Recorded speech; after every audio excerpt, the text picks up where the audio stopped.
I'm so cold. This morning's very cold, but I like the fresh air. My bald head is freezing. I know it doesn't really work if I put that there. Tell me if the video is too windy, guys, because I really like this position in my window, but if it's too windy, it's not gonna work. I feel a little bit better today. No new symptoms yet. I have gone back on my caffeine supplement. It has made the biggest difference in my life. Isn't that crazy?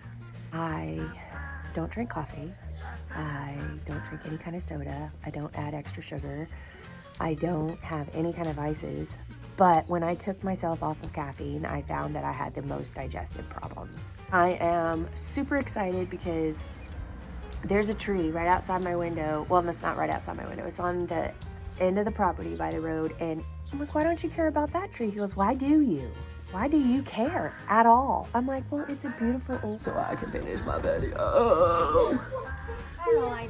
Eamon, hold your breath and run. Oh, I can't run. I can't either. My calves are killing me. I'll be there in 5 minutes. Okay. Out! Go! Hit it! The door's over there. Okay, everybody's bothering me today. Cattail. What was I talking about? Oh. Mommy, help me. Why? Broom away! Or clean something. Okay. These kids are so distracting. I'm sorry. I love you. Go out of my room and shut the door. Arabella, get. Ammon! Don't hit your sister with the broom. I thought that was a cat. Clean the hallway. Okay, so I need to finish this video. What the crap am I talking about? I know I sound very stupid and cryptic today, but I've been thinking. I need to remember not to talk when I wipe my nose because I edit that part out. I've done it 3 times. I edit that part out, and if I'm talking while I'm wiping my nose, I can't edit it out. So, hold on. I'll wipe my nose on my tissue. Okay.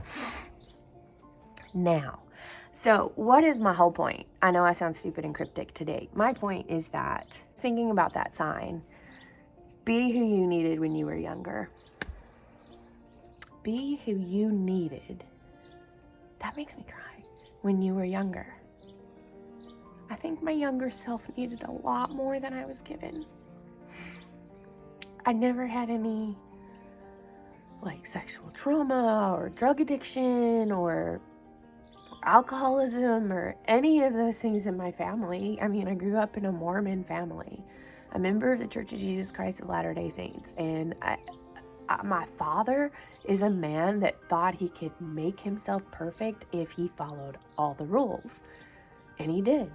And he didn't make himself perfect, but he followed all the rules. And he still does to this day. And he's a very happy man, as far as I know, because he carries Christ around in his heart and he lives his gospel. But the point is, he wasn't really around. He is emotionally stunted and has always been. In his later years, in his 70s and 60s, he is a completely different man because he is trying to get to know his children. Not that we didn't know him, but he didn't know us. There's a difference. There's a way to stand far enough back, far enough at arm's length, that child feels deprived. Wow, that came out of nowhere. I love my dad. My dad is the smartest man I've ever known in my entire life. I've never met a man like him. He is a guy whose father was a B-24 bomber pilot during World War II and an officer in the Korean War. He was very privileged growing up, but it was because his father worked so hard. When he got out of the military, his father became an entrepreneur, and he was a master plumber and a master engineer and a city planner and all kinds of crazy, amazing things. They built their own home. Amazing. I mean, my grandmother married to him. Okay, I need to give you a little family history lesson. My grandfather, Frederick Kessner Sr. was a bomber pilot in the military. His name was Fred. His name was Frederick Sr. And he married Maureen. And Maureen and Fred had 3 boys. My dad's the oldest. My dad married, who we call Rick, married Vicky. Ricky and Vicky. Don't ever call my dad Ricky. Be who you needed when you were a kid. I was telling you about my family, and that's all well and good. That's family history stuff. That's cool. And he passed away from Parkinson's. He also had shrapnel in his hip from his war days from flying. He lost all kinds of planes. He has some incredible stories.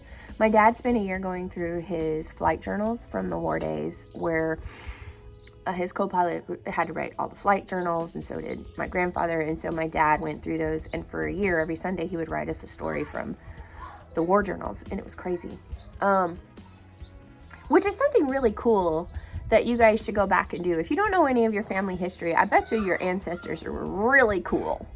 I mean, compared to today's day, they were rock stars. All of these older generations, the ones that lived through the Depression, and my grandparents, I'm 43, so my grandparents' age, they're all in their 90s. You should really go ask them about their life. It's amazing. I mean, my grandma told me about TVs being invented, and she used to walk a runway and do modeling, and both grandmas. Anyway, tangents. My mom is Vicky. Remember, she married Rick and had 6 kids. And my mom, her mother was Mary Engel, who lived to be 94. And she was our second mama. And I called her Gom, because it's Mom and Gom, grandmother, mom. And I loved her. I took care of her in her old age.